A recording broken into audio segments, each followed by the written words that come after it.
Assalamualaikum warahmatullahi wabarakatuh. Jumpa kembali dengan Well To Do. Halo sahabat sekalian. Menjelang siang ini, Well To Do sekarang lagi berada di kota Banda Aceh. Tepatnya di depan tulisan Taman Tugu Adipura, kota Banda Aceh. Siang ini kita akan mengunjungi Masjid Raya Baitur Rahman yang tampak di sebelah sana, di depan itu. Kita akan mengeksplor bagaimana keindahan masjid yang penuh dengan sejarah dan masjid yang menjadi kebanggaan masyarakat Aceh ini. Saat ini Well To Do berada di kota Banda Aceh. Yuk ikuti terus, kita akan jalan-jalan ke Masjid Baitur Rahman, kota Banda Aceh.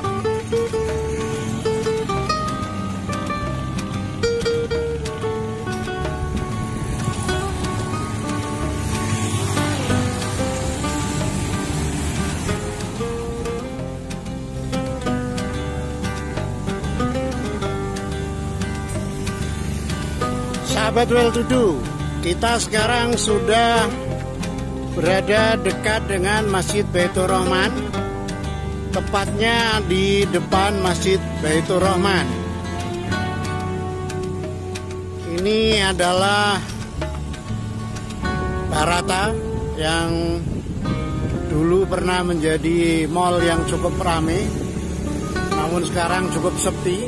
Ini ada di dekat Masjid Baitur Rahman. Lalu lintas tampak cukup ramai. Lalu lintas utama ada yang di sebelah sana, sementara yang melalui depan masjid ini juga terlihat cukup ramai. Dan tampak di depan kita ada menara utama Masjid Baitur Rahman seperti ini.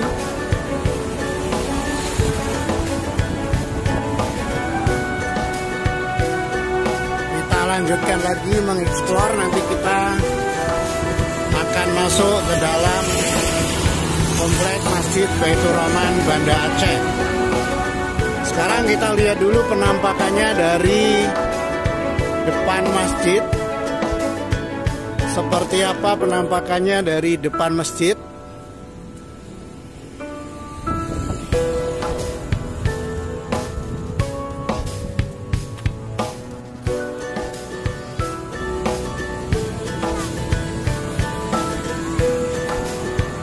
Ini sekarang Well To Do berada tepat di depan pintu gerbang Masjid Baitur Rahman Banda Aceh. Di dekat pintu gerbang ini berdiri kokoh menara utama masjid.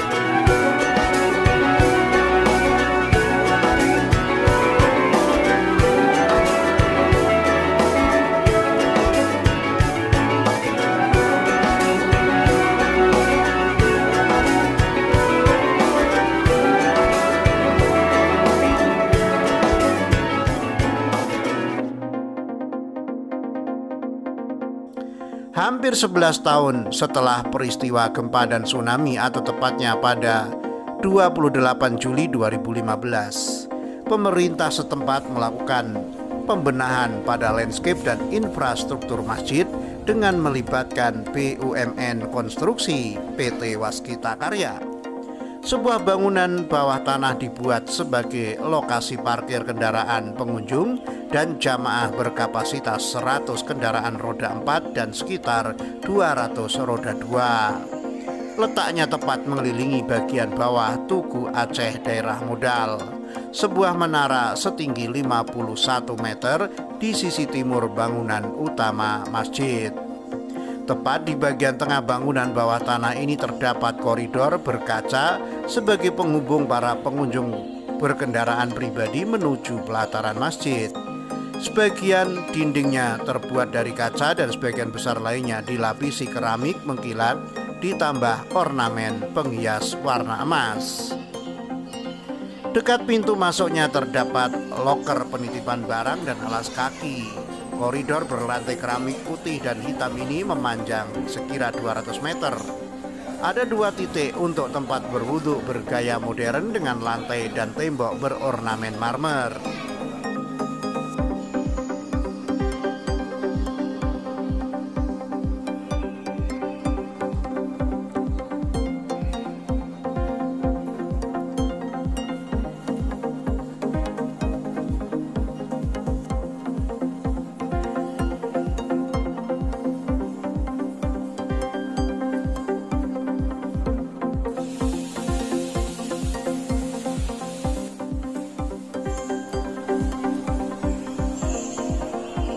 Di ujung koridor terdapat tangga beserta eskalator untuk membawa kita ke pelataran timur dan selatan masjid. Penataan juga menyentuh lantai halaman depan. Dari semula hamparan rumput berganti rupa menjadi marmer putih. Hamparan rumput hijau tetap dipertahankan di sebagian sisi, terutama mengelilingi kolam di tengah halaman. Di antara rumput hijau tadi ikut ditanam tumbuhan berbunga cantik aneka warna. Ada merah, putih, dan kuning.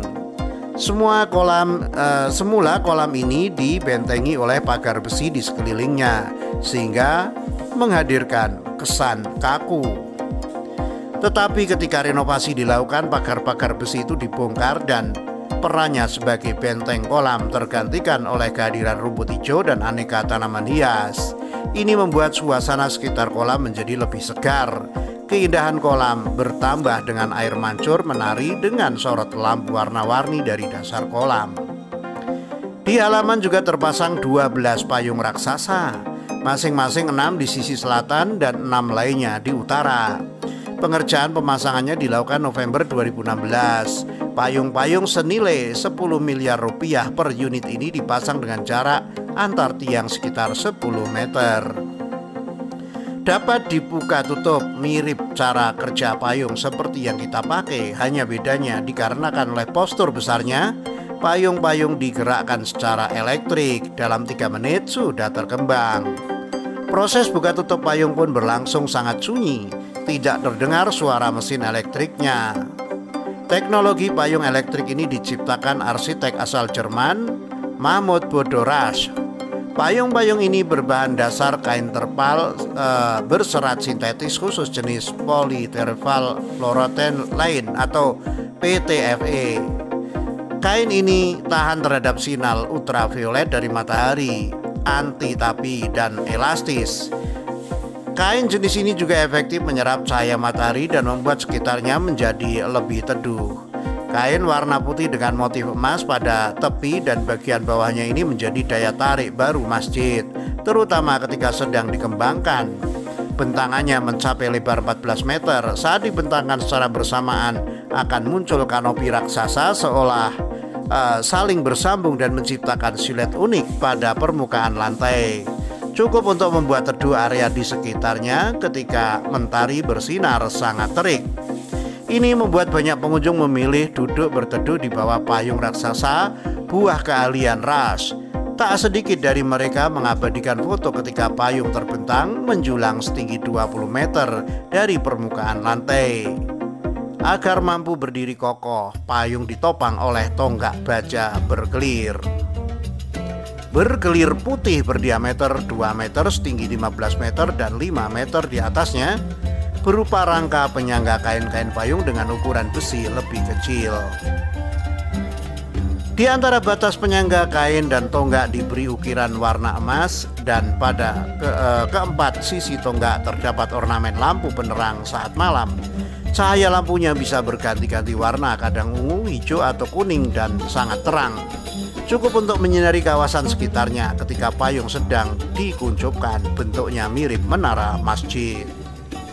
Masjid Raya bukan lokasi pertama terpasangnya payung raksasa ini di Indonesia, karena Masjid Agung Jawa Tengah dan Masjid Muammar Gaddafi di Sentul, Jawa Barat juga telah lebih dulu memasangnya dalam jumlah yang jauh lebih banyak, mencapai 250 buah.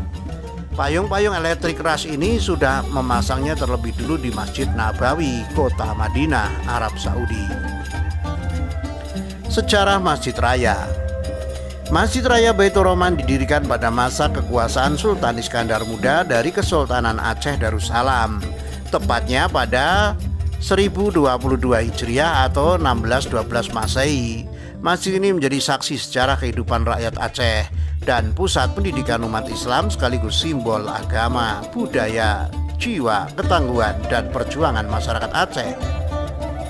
Namun, seperti dikutip dari buku Sacred Trades, Porous Borders, Smuggling and States Along Southeast Asia Frontier 1865 hingga 1915, karya peneliti sejarah Asia Tenggara dari Cornell University, Eric Tagliacozzo pada 2007. Masjid ini pernah terbakar habis. Ini semua terjadi ketika berlangsungnya agresi oleh pasukan Hindia Belanda pada 10 April 1873 ke daratan Aceh dipimpin oleh John Harman Rudolph Kocher. Pembakaran masjid itu memantik kemarahan rakyat dan menyebabkan perang. 4 tahun berselang, Gubernur Jenderal Van Lensnert menawarkan upaya membangun kembali masjid pada 9 Oktober 1879. Arsitek Gerrit Burnis diperintahkan untuk membuat desain yang kemudian dikembangkan LP Lucic. Mengadopsi gaya arsitektur Mughal yang banyak berkembang di Asia Selatan dan Asia Tengah dengan ciri kubah bulat besar mirip bawang, menara ramping di sudut, gerbang berkubah besar, dan hiasan halus. Gaya arsitektur seperti ini juga dapat dilihat pada Taj Mahal di India. Masjid ini rampung dibangun pada 27 Desember 1881 saat Muhammad Daud Shah, Sultan terakhir Aceh, yang berkuasa. Saat itu baru terdapat sebuah kubah dan satu menara. Kemudian kubah dan menara bertambah pada 1935, 1958, dan 1982, sehingga membuat kubah masjid ini memiliki 7 kubah dan 4 menara. Sedangkan menara kelima bentuknya berupa Tugu Aceh Daerah Modal, didirikan semasa Aceh dipimpin Gubernur Ibrahim Hasan pada 1991. Kata daerah modal merupakan julukan yang diberikan Presiden RI pertama Soekarno kepada Aceh untuk mengenang peran penting masyarakat Serambi Mekah di masa kemerdekaan. Dari Tugu 7 lantai ini kita bisa memandang pusat kota dari ketinggian.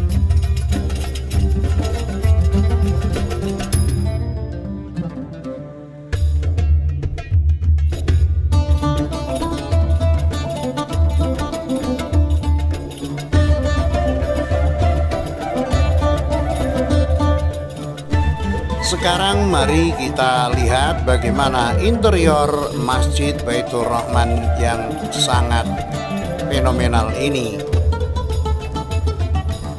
Nah, kita sekarang berada tepat di teras masjid. Kita akan menuju dalam masjid. Ternyata setelah kita masuk ke dalam masjid, pemandangan sangat mengagumkan. Ruang masjid ini sangat luas dengan banyak tiang-tiang atau pilar-pilar dengan ornamen.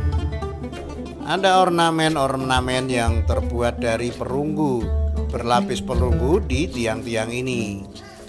Di dalam masjid ini juga dulu pernah banyak disemayamkan jenazah-jenazah para korban tsunami ketika masjid ini diterjang tsunami, namun masih kokoh tetap utuh sampai saat ini. Beginilah suasana interior Masjid Baitur Rahman di Banda Aceh yang menjadi kebanggaan masyarakat Aceh hingga saat ini.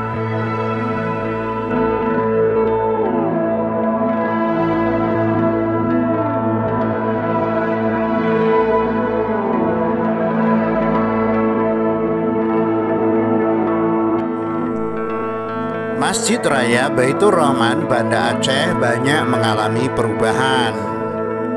Nangro Aceh Darussalam merupakan provinsi paling barat dari Indonesia dan letaknya di ujung utara Pulau Sumatera. Di provinsi berjuluk Seramo Mekah atau Serambi Mekah ini terdapat sebuah masjid negara tepat di jantung Banda Aceh, pusat pemerintahan Aceh. Namanya Masjid Raya Baitur Rahman dan menjadi sebuah ikon pariwisata terkenal di Banda Aceh. Bangunan utama masjid itu memiliki luas 4.000 meter persegi dan mampu menampung 13.000 jamaah sebelum pandemi. Ketika musibah gempa berkekuatan 9 skala Richter diikuti terjangan gelombang tsunami setinggi 20 meter hingga memasuki pusat kota pada 26 Desember 2004 sekitar pukul 09.00 WIB. Rumah ibadah umat Islam ini menjadi salah satu tempat warga kota berlindung. Kala itu ribuan warga selamat karena berlarian menuju bagian dalam masjid, meski ribuan lainnya tak beruntung dan meninggal dunia. Tidak sedikit dari jasad mereka ditemukan berada di halaman depan masjid, belakang, lumpur dan sampah termasuk bangkai kendaraan bermotor. Cerita pilu hampir 17 tahun itu perlahan sudah mulai bisa diterima masyarakat Aceh. Begitu juga bagi masjid yang berdiri di atas lahan seluas 3 hektar berlokasi di Jalan Muhammad Jam nomor 1, Desa Baru, Kecamatan Baitur Rahman tersebut. Dengan cepat masjid ini bersolek dan kembali menjadi kebanggaan warga sebagai salah satu tempat ibadah terbesar di Sumatera. Hampir 11 tahun setelah peristiwa gempa dan tsunami atau tepatnya pada 28 Juli 2015, pemerintah setempat melakukan pembenahan pada landscape dan infrastruktur masjid dengan melibatkan BUMN Konstruksi PT Waskita Karya. Sebuah bangunan bawah tanah dibuat sebagai lokasi parkir kendaraan pengunjung dan jamaah berkapasitas 100 kendaraan roda 4 dan sekitar 200 roda 2.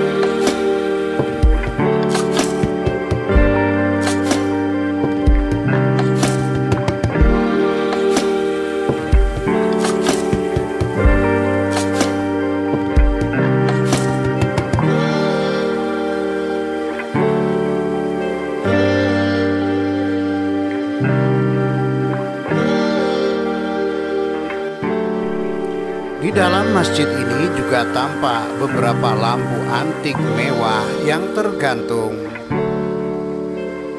Lampu-lampu yang sudah usianya sangat tua. Dan di kanan kiri dinding juga banyak ditemukan hiasan ornamen kaligrafi dengan tulisan berwarna emas dengan backgroundnya yang berwarna hijau. Di masjid ini masih banyak ditemukan ornamen-ornamen seperti ukiran-ukiran khas Aceh dan juga perpaduan-perpaduan ornamen khas Eropa dan juga Mughal bisa ditemukan di Masjid Baitur Rahman Banda Aceh ini.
Demikian vlog kali ini, yaitu kita mengeksplor keindahan Masjid Baitur Rahman, Kota Banda Aceh.